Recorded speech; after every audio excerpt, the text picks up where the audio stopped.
Hello मित्रों नमस्कार स्वागत है मारी चेनल एलपी मेरी व्लॉग्स में। तो बधा मित्रों जय माता जय सियाराम। तो मित्रों आज हूँ आई गयो छूँ दासी जीवन समाधि स्थाने एनो रोचक इतिहास આપણે આ વિડીયોમાં જાણીશું। તો વિડીયોમાં જોડાઈ રહીજો અને ખાસ મિત્રોને જણાવવાનું કે આ જે સમાધિ સ્થાન છે એ આટકોટ અને ગોંડલ રોડ પર આવેલું છે। ઘોઘાવદર ગામ નાનું એવું ગામ છે। તો આપણે દાસી જીવનનો ઇતિહાસ જાણીશું, તેમના પરચા જાણીશું અને તેમનું જીવન ચરિત્ર આ વિડીયો મિત્રો જાણીશું। તો બધા મિત્રો વિડીયોમાં જોડાઈ રહીજો। ચલો આપણે દાસી જીવન સાહેબનો ઇતિહાસ। તો મિત્રો ઘોઘાવદર દાસી જીવનની સમાધિ સ્થાને આવવા માટે રાજકોટથી 45 કિલોમીટર અને ગોંડલથી 7 થી 8 કિલોમીટરના અંતરે આવેલું આ સુંદર મજાનું ગામડું છે। મિત્રો આપણે દાસી જીવનના દર્શન કરીએ અને એ દરમિયાન આપણે ટૂંકમાં દાસી જીવન સાહેબનો ઇતિહાસ જાણી લઈએ। ખૂબ જ રોચક છે, તો મિત્રો વિડીયોમાં જોડાઈ રહેજો।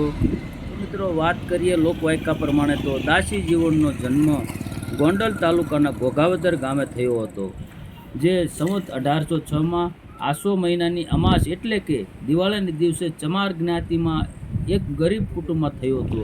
તેમનું મૂળ નામ જીવનદાસ હતું। તેમના પિતાનું નામ જગા દાફડા અને માતાનું નામ સાંબાઈ હતું। દાસી જીવનના પિતાનો વ્યવસાય મરેલા પશુના ચામડા ઉતારી તેને કેળવવાનો ઇજારો રાખતા હતા। ગોંડલ ચમારોમાં દાસી જીવનના પિતાનું બહુ મોટું નામ ગણાતું હતું। કૃષ્ણ ભક્ત જીવનદાસ પુરુષ હોવા છતાં પોતાના રાધાનો અવતાર ગણાવતા હોવાથી દાસી જીવન તરીકે જાણીતા બન્યા હતા। તેમણે દાસી ભાવે અનેક પદો અને ભજનો પણ રચ્યા છે, જે આજે લોક જીભે પ્રચલિત છે। વસ્ત્ર પરિધાનમાં પણ તેઓ ભારે વર્ણાગી ગણાતા। પોતાની જાતને 14 ભવનના સ્વામી પટરાણી ગણી જાત ભાતના શણગારોથી સજાવતા। દાસી જીવનને મિત્રો સૌરાષ્ટ્રના મીરાબાઈ તરીકે પણ જાણતા હતા। ધાર્મિક લાગણી અને ઈશ્વરીય આસ્થા દાસી જીવનના કુટુંબનું અંગ બની ગયા હતા। રાત પડે અને જગા દાફાડાની ડેલીએ ભજનો શરૂ થાય। સાધુ સંતો માટે તેમનું ઘર આશરો બની રહ્યું હતું। આવા વાતાવરણ વચ્ચે દાસી જીવનનો ઉછેર થયો હતો। દાસી જીવન પોતાના પિતાના વ્યવસાય કરતાં કરતાં મન તો ભક્તિમાં રંગે ડૂબેલું જ રાખતા।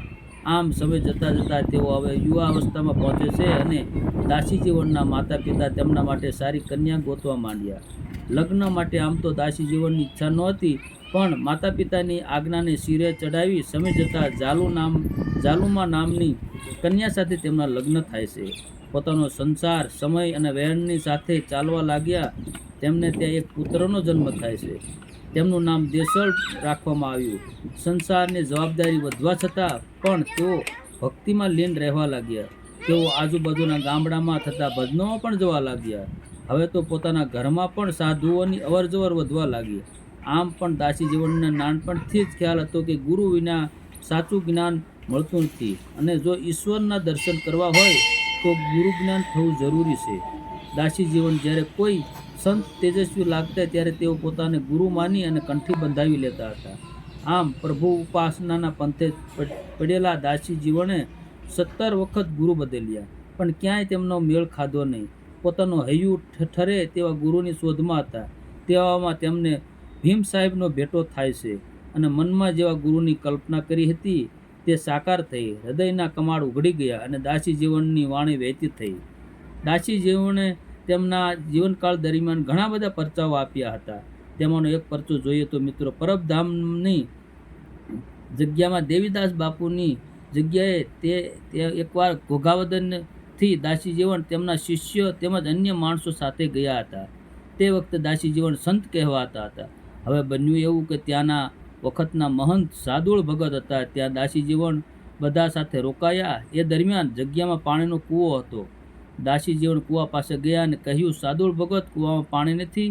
જેથી જવાબ આપતા સાદુળ ભગત કહ્યું, ફરતી સીમના ગાયોના ધણ ઘા નાખે છે, કસ જોવરાયો પણ પાણી નથી। જેથી દાસી જીવને કૂવામાં ઉતરીને કસ જોઈ દેવાની તૈયારી બતાવી અને થોડી જ વારમાં ખાટલામાં બેસાડી જીવનદાસ બાપુને કૂવામાં ઉતારે છે અને પછી દાસી જીવનના સંતપણાના પારખા લેવા સાદુળ ભગતે ખાટલી કૂવામાંથી બહાર કઢાવી લીધી।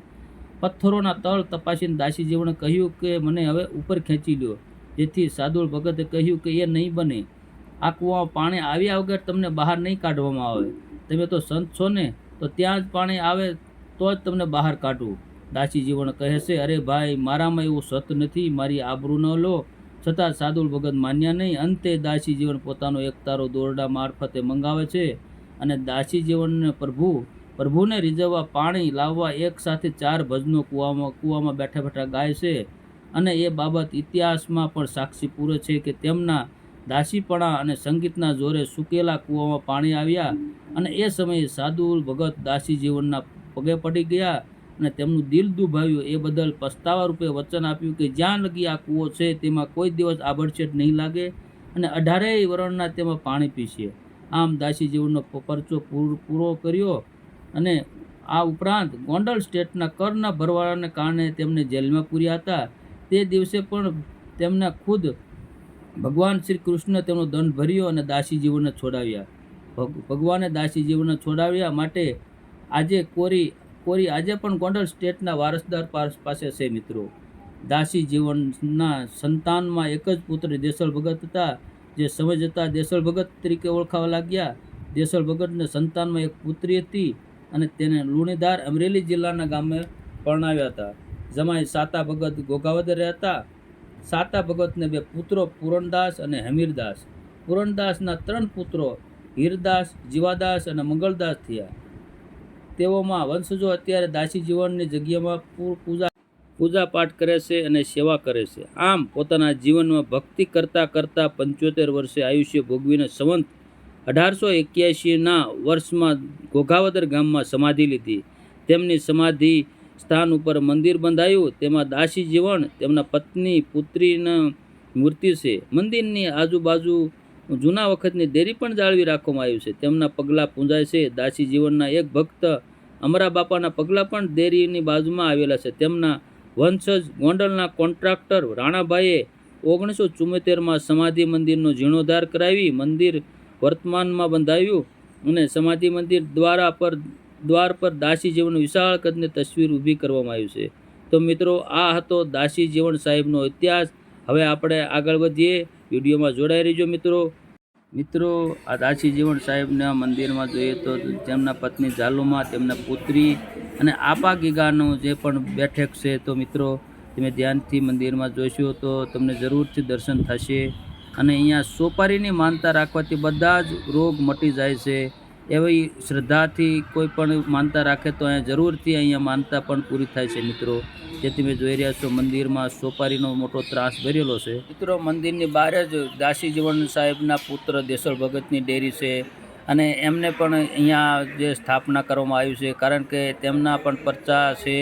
જે આ જે તમે જોઈ રહ્યા છો થડ છે, એ સૂકા વાંસની જે લાકડી હતી તેમને સજીવન કરીને આંબલીનું રૂપ, જે વૃક્ષ, ઘટાદાર વૃક્ષ જે તમે જોઈ રહ્યા છો, એ આ વૃક્ષ છે મિત્રો. જે તમે જોઈ રહ્યા છો મિત્રો, આખા જ જે દાસી જીવનના જગ્યામાં આંબલીના વૃક્ષ જોવા મળે છે.